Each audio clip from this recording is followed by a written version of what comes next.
Hello दोस्तों, मैं बवर सिंह और आप सभी का मेरे सुरतरंग चैनल पर स्वागत है।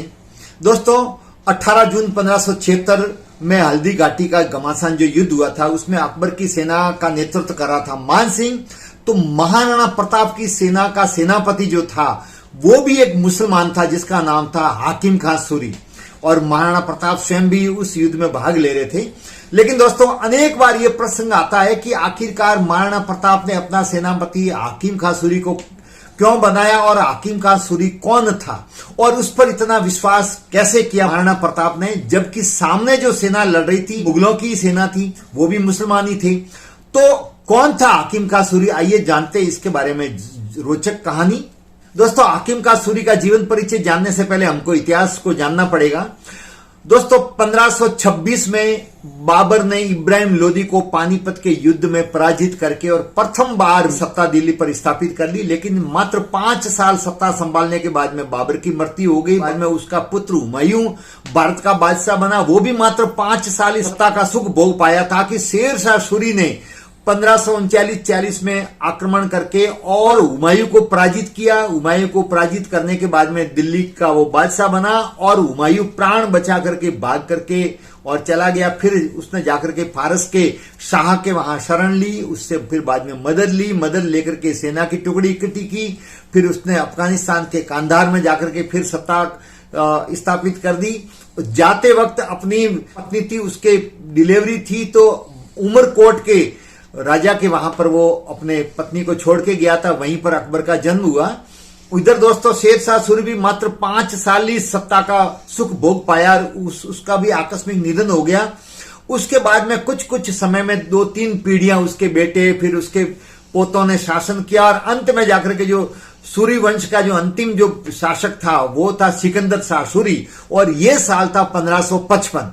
जी हाँ दोस्तों, तो 1555 मतलब सूरी वंश ने मात्र 15 साल शासन किया और 1555 में सेना इकट्ठी करके और आखिरकार हुमायूं को दिल्ली पर सत्ता प्राप्त करनी थी। उसके लिए वो बहुत लालायित था और सत्ता प्राप्त करने के लिए वो निरंतर प्रयास कर रहा था और अपनी सेना लेकर के। और जैसे ही सिकंदर शाह सूरी दिल्ली का बादशाह बना और वो कमजोर शासक था, इधर सूर्यवंश भी कमजोर हो चुका था, उसका फायदा उठाते हुए हुमायूं ने आक्रमण किया और सर हिंद में उसने विजय प्राप्त की। फिर भारत का बादशाह बना हुमायूं और उसके बाद में हुमायूं और फिर हुमायूं के बाद में अकबर, फिर जहांगीर, फिर शाहजहां, फिर औरंगजेब, और फिर उसकी पीढ़ी से पीढ़ी चलती रही जो मुगल बादशाह बहादुर शाह जफर तक चला, जो अंग्रेजों के समय तक शासन किया मुगल वंश ने लंबे समय तक।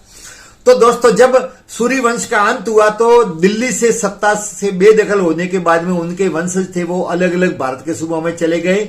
उनमें से एक वंश था वो चला गया बिहार, बिहार के बाद में फिर वहां से दक्षिण में हैदराबाद में चला गया। उसी वंश में पैदा हुए थे हाकिम खां सूरी, अर्थात शेर शाह सूरी के वंशज थे हाकिम खां सूरी, और वो मुगलों के कट्टर दुश्मन थे, खार खाए बैठे थे, क्योंकि मुगलों ने उनकी सत्ता हथिया ली थी और उनके वंश को दिल्ली की सत्ता से बेदखल किया था। इसके कारण से वो अकबर का घोर विरोधी था और वो ऐसे मौके की तलाश में था कि किसी न किसी रूप में अकबर को नीचा दिखाया जाए, अकबर को पराजित किया जाए। उसके लिए भारत भर में अकबर से लोहा लेने वाला इकलौता एक ही व्यक्ति था और वो थे महाराणा प्रताप। जी हाँ दोस्तों, मेवाड़ की आन बान शान महाराणा प्रताप।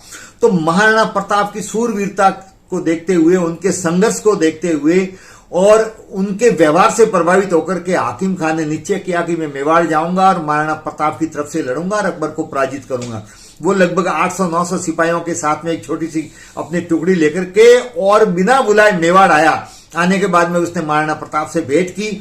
महाराणा प्रताप ने उसके व्यवहार कुशलता, उसकी वीरता, उसकी वफादारी, उसकी निष्ठा, उसकी युद्ध कौशल की कला को देखते हुए और वो तोप खाना चलाने का बहुत माहिर था, ये सब कुछ देख करके, और जब उनको विश्वास हुआ कि वास्तव में ये अकबर के घोर विरोधी और वफादार है, और चूंकि वो अफगानिस्तान का पठान था, वंशज वो पठान थे सब, तो पठान वैसे भी बहुत वफादार को मानी जाती है। आपने इतिहास में अनेक बार पठानों की वीरता के बारे में पढ़ा होगा, वफादारी के बारे में पढ़ा होगा।